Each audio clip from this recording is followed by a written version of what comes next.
Hi, Assalamualaikum. Today we are going to talk about the impact of the Islamic Financial Services Act IFSA 2030, a case study on non-Sharia compliant risks in takaful industry.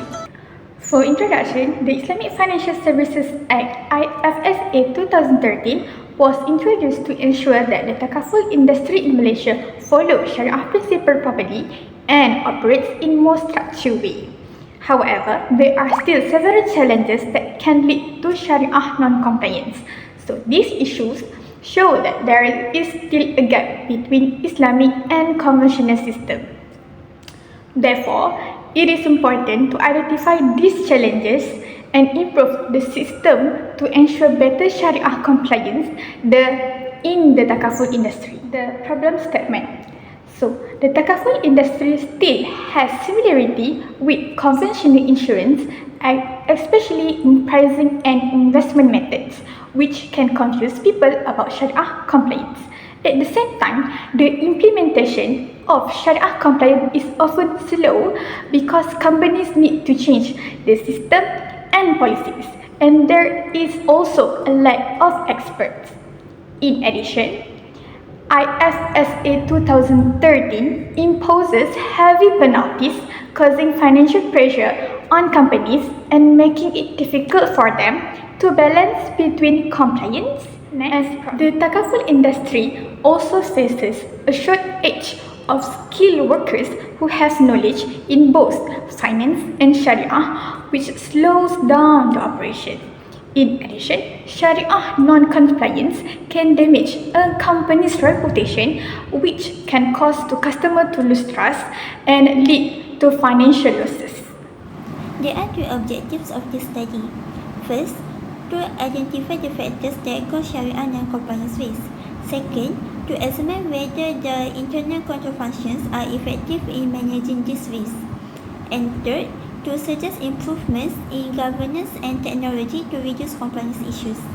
To achieve these objectives, this study used a qualitative case study approach. Data is collected through interviews with industry practitioners and supported by information from documents, annual reports, and journal articles. The data is then analyzed using thematic analysis and data triangulation. Next, I will explain the literature review. This section examines previous studies and relevant literature related to Sharia non-compliant risks in the takaful industry. The discussion is divided into 5 main subthemes. First, governance evolution. This subtheme discusses the evolution of takaful governance in Malaysia. The Takaful Act 1984 provides first regulatory framework for takaful operations. Later, the Sharia Governance Framework 2010 strengthened Sharia oversight. Finally, IFSA 2013 made Sharia compliance a legal obligation, enhancing accountability and public confidence. Second, Sharia non-compliance risk theory. So, this explains Sharia non-compliance risk or SNC risk. It occurs when a takaful operator conducts activities that violate Sharia principles such as riba, gharar, or maisir. SNC risk can lead to financial losses, reputational damage, and also failure to achieve the objective of maqasid legal liability under IFSA 2013. This subtheme focused on Section 28, 29, and 30 of IFSA 2013. This section required takaful operators to ensure Sharia compliance, follow Bank Negara Malaysia standards, and report any SNC incidents. IFSA 2013 also imposed legal responsibility on directors, management, and Sharia committee members. Fourth, risk divergence in takaful operations. This subtheme highlights the complexity of risk management in takaful. Takaful operators manage two separate funds, namely the shareholder funds and the participant risk fund. Both funds must be managed according to Sharia principle, making risk management more challenging compared to conventional insurance. Lastly, lines of defense, Sharia audit. So this discuss the role of Sharia audit as the final line of defense against Sharia non-compliance risk. Sharia auditors assess whether operations and activities comply with Sharia requirements. However, challenges such as a lack of qualified auditors and independence issues may affect the effectiveness of the audit process. Thank you. So now I am going to talk about the impact of the Islamic Financial Service Act or IFSA 2013 on corporate governance. IFSA 2013 replaced the Takaful Act 1984 and transformed regulatory guidelines into legally enforceable responsibilities. First, regarding board liability, IFSA 2013 expanded the board of directors' responsibility under Section 65. The board is now fully accountable for ensuring Sharia compliance in all business decisions and operations. In addition, Section 65 3B requires the board to prioritize the interests of Takaful participants over shareholders whenever a conflict arises. Second, IFSA 2013 strengthens Sharia committee autonomy. Under Section 13, every Takaful operator must establish an independent Sharia committee with legal authority to oversee Sharia compliance. Furthermore, Section 28 requires the committee to follow the rulings of the Sharia Advisory Council of Bank Negara Malaysia, ensuring consistent and objective Sharia governance. Finally, IFSA 2013 created a stricter punitive environment. Sharia non-compliance is treated as a serious offence, requiring immediate reporting to Bank Negara Malaysia. Failure to comply may result in legal penalties, financial losses, reputational damage, and even license revocations.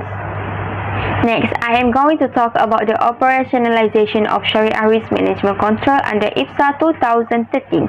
Since IFSA 2013 makes Sharia compliance a legal requirement, the Takaful operators must implement effective Sharia risk management control to identify, monitor, and mitigate Sharia non-compliant risks.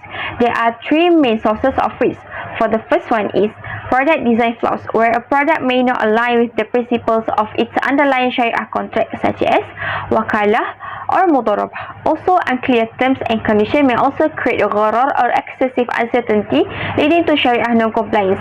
Second, faulty execution sequences. Even a well-designed product can become non-compliant if contracts are executed in the wrong order or if customers receive misleading information during marketing and registration. This may violate Sharia principles and Bank Negara Malaysia guidelines. And lastly is legacy IT barriers. Older IT systems may not support the unique requirement of Takaful operation, resulting in manual errors and a lack of real-time verifications. This increases the risk of incorrect transaction processing and Sharia breaches. Next is challenges in internal control functions. The first challenge is retrospective auditing. Audits are usually conducted after a transaction has been complete. So because of this, Sharia non-compliance issues may only be discovered after they happen. Second is competency gaps. Some staff may not have enough knowledge and skills in Sharia, auditing, risk management, and Takaful operation. This can affect the effectiveness of internal controls. Third is weak risk assessment tools. Some Takaful operators do not have strong systems to identify and monitor Sharia risk. So as a result, potential issues may not be detected early. Next, we move on to management of Sharia non-compliant income and rectification. The first aspect is income purification. Any income earned from non-compliant activities must be separated and managed according to Sharia requirements. It's to ensure all activities are free from prohibited elements such as riba, roller, and maisir. Next is rigid reporting timelines. Institutions need to report non-compliance incidents within a specific period of time. However, investigations and data verification may take some time and it can create challenges to institutions. Lastly is reputation crisis. Sharia non-compliant incidents can reduce public trust and affect the reputation of the institution. Therefore, proper governance and quick corrective actions are important to maintain confidence among stakeholders. Several recommendations that could be done to reduce Sharia non-compliance and strengthen the takaful industry are: for the first one, takaful operators should adopt a proactive approach to Sharia risk management by preventing issues before they happen. One key strategy is the implementation of the 9-layer Sharia defense model, which establishes accountability at every organizational level. Operators should also automate contract sequence control through improved ERP system to minimize human errors and ensure Sharia compliant transaction. Second is regulators and policymakers, particularly Bank Negara Malaysia, should strengthen the regulatory framework. This includes standardizing non-Sharia compliant income purification records and enhancing capital adequacy guidelines to ensure proper fund segregation and protect participant interests. And finally, the third one, the best practice that could be done in Sharia governance is Sharia governance should focus on preserving the independence of the Sharia committee and enhancing transparency. Also, takaful operators should provide clear disclosure regarding surplus distribution, wakalah fees, and investment returns to improve participant understanding and trust. In conclusion, IFSA 2013 has strengthened the Sharia compliance in the Islamic financial industry by making it stricter legal requirement. Although takaful institutions have Sharia control systems such as review and audit, their effectiveness still depends on expertise, system efficiency, and technology. Therefore, improvement in governance, human capital, and modern technology like AI are needed to reduce Sharia non-compliant risks and ensure that the takaful industry continues to grow and remain competitive.